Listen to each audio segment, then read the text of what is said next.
Who cares about being forgiven?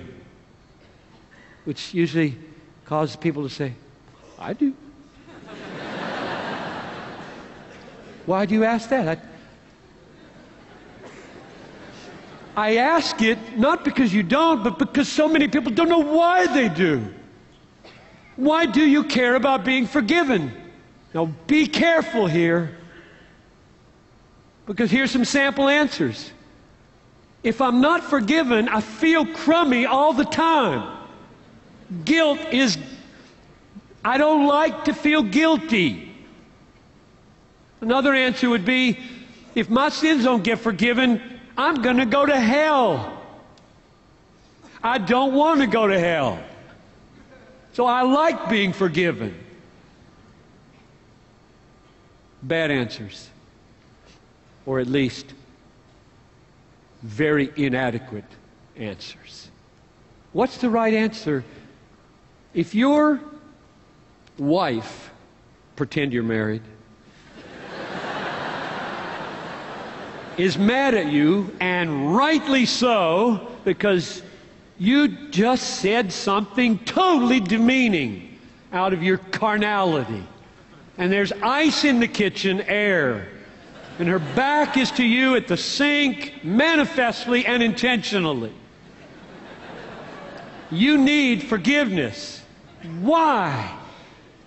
Because at work, you really don't like feeling bad about things you said? Or there won't be any sex tonight?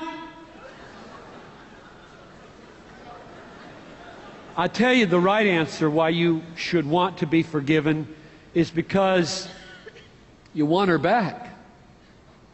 And I don't mean her back.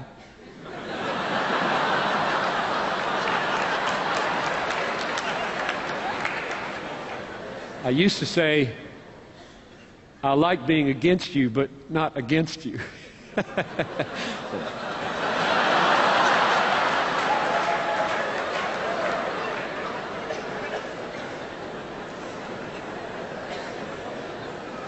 You want her to turn around and you say, I'm sorry, I did it again. I really am sorry. I don't want to go to work with this relationship. I want you back. And you want her face to change, her countenance to change. You want an embrace. You want forgiveness. Why? Because of her. I want her. That's the answer. I want God. Forgiveness just gets stuff out of the way between me and God. Forgiveness has value for one reason. It brings me home to God, reconciled.